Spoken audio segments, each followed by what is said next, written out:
We have lots to discuss in today's video, including the latest trade talk around the NHL. Today's trade rumors focusing on teams like Montreal as well as Toronto, and according to one NHL insider, the Ottawa Senators may be starting to contact the Canucks around Elias Pettersson. Could they get into the sweepstakes potentially for the Star Center? Plus, we have a potential suspension coming for a youngster with the Lightning. We have two more quarter-century teams announced by the NHL, including the Rangers and the Vegas Golden Knights. We have a change as well for Team Canada at the Four-Nation Faceoff, with Alex Pietrangelo withdrawing his playing services. All that and more coming up next. Welcome back to another video here at Top Shelf Hockey. As I mentioned, we have lots to discuss here in today's video. Lots of news and rumors around the NHL. Let's start first with potential suspension that might be coming. We probably won't know until tomorrow, but it sounds that way. Tampa Bay Lightning Emil Lilleberg has a hearing coming up for an interference situation against the Detroit Red Wings that happened yesterday against JT Compher. So he's expecting to talk to player safety. That almost always leads to a suspension. So I suspect we'll get word on that sometime before the games get underway tomorrow. As far as injury updates around the NHL, a bunch of updates. John Gibson, who's been healthy this year and playing a lot better for the most part for the Ducks, and lots of speculation it could finally lead to a trade that's been rumored for Gibson for like a couple of years, is now hurt again. We don't know how long he's going to be out, but in the Ducks last game, he did leave the game due to injury. Dostal had to take over, so we're waiting further updates on his situation, but he may be out for a little while. Colorado today got back Miles Wood. He was activated and played in their game against the New York Rangers. The Ottawa Senators got back Josh Norris today. Of course, they're still without Nick Jensen, who missed his second consecutive game. And, of course, Ullmark's still out, but there is an expectation that Linus Ullmark will probably play this week coming after tonight's game against Utah, where the Senators picked up a 3-1 victory. They are now off for the next 3 days. They don't play till Thursday. So but they have a game Thursday and then on Saturday. So one of those two games should mark the return of Linus Ullmark. Of course, with the Sens of victory today, a lot of other teams being off, they jump over Tampa and Boston, both in the standings. And for the first time in a long time, for this late in the year, since the 16-17 season, they find themselves in third place, which is not something that, like I said, it's unfamiliar territory for them, but it's certainly not a comfortable spot because there's so many teams within 1 or 2 points behind him, including the Bruins and Lightning, and then the teams in the wildcard spots below them that are trying to fight their way in, like Columbus, of course, for a wildcard spot. Anyway, Montreal's still in very much in that divisional mix there, too. So it should be a very interesting race in the final 30 games of the season. Most teams are right around that 50-game mark now, so going to be very interesting down the stretch. Speaking of Tampa, they returned the youngster Max Crozier back to the AHL today. The Sharks recalled defenseman Jack Thompson after having to move veteran defenseman Jan Ruda to injured reserve. Now, lots of other updates today, including a couple of more of the quarter-century teams announced by the NHL today. We got the New York Rangers and the Vegas Golden Knights. The New York Rangers today, their quarter-century teams are as follows. Team 1, which has a lot of current Rangers on it, include Chris Kreider, Mika Zibanejad, and Artemi Panarin make up your forward trio. On the back end, you have Adam Fox and Ryan McDonough. So again, another current member with Fox. And then, of course, Henrik Lundqvist between the pipes. So that's a heck of a team. Team 2 for their quarter-century team includes Jaromir Jagr, Derek Stepan, and Mats Zuccarello. I'm a little surprised Rick Nash didn't get in there. I know that some reporters who had votes on that did say that they put him in, but he didn't get enough votes to be in the top 3. On the back end, you've got Mark Stahl and Dan Girardi and Igor Shesterkin between the pipes. So some interesting names there. Of course, Vegas, it seems kind of weird having a quarter-century team for Vegas, considering they've only really been around since the 17-18 season, but of course they can't be excluded here. So nonetheless, a lot of current players on their quarter-century teams. Team 1 includes Jack Eichel, William Karlsson, and Mark Stone make up your forward trio. Alex Pietrangelo and Shea Theodore on the back end. And, of course, cup-winning goaltender Aiden Hill. Team 2 includes a couple of former misfits here, Riley Smith and Jonathan Marchessault, along with Chandler Stevenson as your forwards.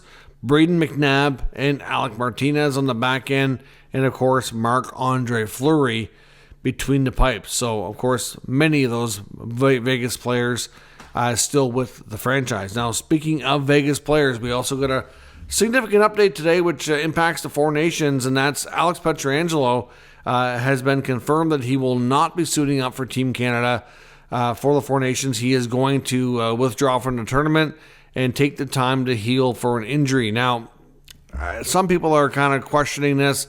At the end of the day, it's his choice. He was one of the original members named to the team back in the summer. We know, of course, great relationship with former Blues, current Blues GM, of course, who was his former GM there, Doug Armstrong, who we won a Stanley Cup with. So essentially, he's playing tonight for Vegas. He's not currently injured. To me, it sounds like he has an injury. He's playing through it. He's willing to play through it or try to for NHL games. But instead of going to the Four Nation face-off tournament, he's going to take that break and heal up on that injury. And then, of course, be hopefully much better situation to help Vegas, the remaining part of the season and getting into the playoffs and be better health for the playoff run.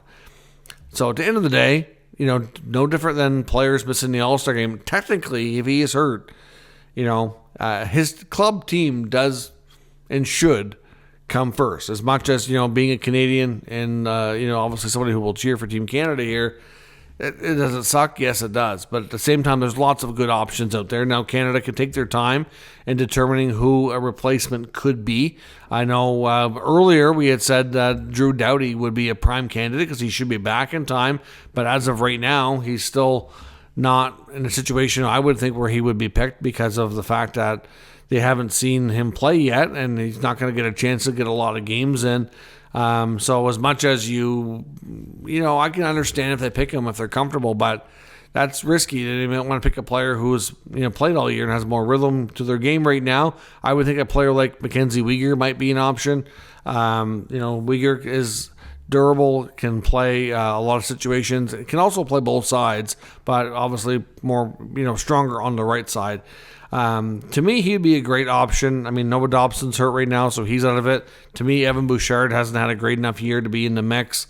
He's offensively gifted, but I think they're looking for a more complete defenseman here in this type of scenario. I know another defenseman for Canada that's probably a little bit, might seem like under the radar, but it's actually having a really, really good year is Thomas Chabot. But again, he's a lefty. They probably want a righty here. So we'll see what happens. There's lots of great options, and we'll have to find out later on what Canada plans to do. I would imagine they can name replacements right up until the day before the tournament starts. So we'll see what happens on that front. Now, in the rumor mill, we'll take a look at a couple of different scenarios here. One is not necessarily a rumor from an insider saying he's going to be traded, but there is certainly fair to say that there could be lots of moves. We know the Montreal Canadiens at this point have been, the way their season started, it sure looked like they were going to be sellers, okay? But then things turned around. They're now very much in the mix for playoffs. And I would think, and especially after listening to an interview with Jeff Gorton here recently on the weekend, I think that if they continue for the next couple of weeks, and there's no reason to think they won't, because they have a long enough streak here to think that this team is not, it's not a fluke. It's not just a weird streak and it's going to come crashing down and they're going to, end miserably. I don't think there's any reason to think that. So I would not be surprised if the Canadiens actually add at the deadline or even before to try to give this team a little extra boost to get in. Now, there's some of their own players that they could use as their own rentals in that scenario. For example, I mentioned before, Armia and Dvorak, I don't see being back with the team next year. They're both pending UFAs. I don't know that they have very much value anyways. You're probably only getting a third or fourth round pick at best for those guys. So if they're contributing and they have a role that kind of fits right now and the team is playing well, why bother disrupting it? You have tons of picks and prospects. Do you really need another one? I don't think you do. David Savard might be the more intriguing piece here. Of course, he's a veteran guy, good leader, plays in all situations, has a Stanley Cup on his resume. So if you're going to get a chance to get into playoffs, having guys like him around would be big for that experience. But I think it's going to boil, and same with Jake Evans. Now, Jake Evans doesn't have the experience of Savard, but he's been there a while. And I think it's going to boil down to what the offers are. If the offer is, I think they'll talk trade around those guys, and we'll see. If the offers are really good that they can't pass up, they may have to make the move. But I'm not convinced that they bother. It's going to have to be a phenomenal offer that they really, really like, or, like I said, deal with it in the offseason, right? It's not like you're going to be losing that much if you do. But if they do want to make additions, because I think, it's fair to say Jeff Gorton himself even said the way this team has played that they've earned the right to have management go out and bring in some help. So I can't help but wonder if a guy like Caden Primo could help fetch them that help. Now, I know his run in the NHL this year was subpar. I know that it was not great. But since he's gone down to the minors, he's been phenomenal. So it's almost like he's proving that he's too good for the American Hockey League, but still needs a little time to ease into the NHL. It's one of those scenarios where, too good for one league, but not quite strong enough to stick in the other. But maybe with the right structure, the right team. We've seen goalies with, or even defensemen, like sometimes with the right system, the right team. Sometimes things change. Look at a guy like Charlie Lindgren. One time was a Habs goalie as well. It took him a little while. He bounced around. It was a more mature goalie, but now look at him. Goalies can do that. It's not unusual. So for me, Caden Primo, I wonder if he could be a trade target. Since he's gone to the minors, he's 7-0. Has not lost, and he's got a 1.83 goals against and a 925 save percentage. So, for a team looking to add to their goaltending depth, it's a solid option. Now, like I said, I know his previous run in the NHL may not be great, but if Dobush continues to play the way he has, can you justify bringing up Primo over him? I don't think you can. The only way you're bringing Primo back up and he sticks in Montreal is if you see an injury to one of the other two guys, either Montembeault or Dobush goes down and you need him, well, then you have that option. If they stay healthy between the pipes in that way, I do wonder if they could, this might be a way for them to sell high. His value may never be better, because this is strong play. I know it's at the AHL level, but, it's going to be an opportunity for them to maybe take a goalie who's got potential. And if there's teams that are out of the mix, but, maybe don't have a secure, real, the goaltending has some question marks moving forward, he could be a guy to come in and really compete for them for next year and beyond. So I would not be surprised if Primo might be the guy that they end up using as trade bait in some of these pending UFAs that have been with the team and been rumored all season long. Maybe they end up staying. But again, like I said, the next 2-3 weeks, especially, upwards of, because we're not going to get a lot of play here with the Four Nation break coming, but the games up until the Four Nation break are going to be huge. If you get one team that has, because if you some teams have maybe 6 to 7 games left. So if you take a look at the schedule, and if you have some of these teams that go on a 5 or 6 game winning streak to finish out and go into the break, compared to a team that maybe goes 3-3 or 2-4, something like that, that could be a huge swing in the standings because it's so tight. So we'll see teams kind of define themselves a little bit more by the time you come back from the break. There's not a lot of hockey before the deadline, so it's going to be interesting. I think we'll see a flurry of activity here again before the Four Nation break coming up in early February. Now, the other teams we want to look at, one is Toronto, and then we're going to get into Ottawa, Vancouver. We know Toronto, the main position they want to add on is center spot. So ideally, if they can get a top 6 center, which is probably going to be too expensive, that would be their first choice. But I don't know that that's going to be an option without giving up more than they want to give up. So if they can find a decent number 3, that would be a good option. And depending on who's available, they may end up kind of just going for whatever is the best top 9 forward they can get up there, but preferably a centerman. Elliot Friedman mentions another target that could be on their radar here is Luke Kunin of the San Jose Sharks. He kind of, sometimes some of these players and, these teams that are rebuilding out west, especially, like they may not get a lot of attention amongst the big markets in the East, kind of fly under the radar a little bit. He could be a sneaky good option. Now, obviously, I know a name like Brock Nelson's heavily been out there. I think Nelson more likely doesn't go to the Leafs, though. I think he's probably going to be more of a team like Minnesota or Dallas, something along those lines. But Kunin could be a sneaky good option there for Toronto. Like, I think, between you have players like Tavares and Domi, like they can play center, but again, depending on who else they have, it will determine maybe they shift those guys around a little bit too, right? So it's going to be an interesting spot in Toronto. I know right now, obviously they've been dealing with the injury to Stolarz. Matt Murray was called up, so he's kind of up and down. Wall's been pretty good. Their goaltending situation, if they have two healthy goalies and Stolarz and Wall going into the playoffs, that'll be good. I think they have enough confidence in like Murray and Hildeby as their backups that they probably won't add there. The blue line, for the most part, I think has been, I guess they could look to add, but a lot of that's going to probably depend on Hakanpää. Can he come back and play? So the Leafs are going to be interesting for sure, but center will be their primary target. Now, we all know about the Senators, obviously likely being buyers this year. It's going to be the first time in a while. Dave Pagnotta has reported multiple times as the Sens kind of checked around looking for upgrades that for some reason the name of Josh Norris has been floating around out there. As if they can get a big name coming back, that's somebody they would float as being available. Now he links the Senators now as being one of the latest teams to kind of be jumping into the mix of the potential deal for Elias Pettersson out of Vancouver. Now, we've heard a lot about Pettersson and Miller. Miller is the older player with the trade protection and obviously a smaller, more limited group of teams, primarily the New York Rangers now. We had heard Rangers and Canes, and now that we've seen the Canes trade for Rantanen, and we've heard a lot more about that aftermath and how that went down, like they basically had deals on the table for Rantanen as well as Pettersson. Pettersson was almost traded a couple days ago on the weekend here with, instead of Rantanen, but the Hurricanes decided to go that other route.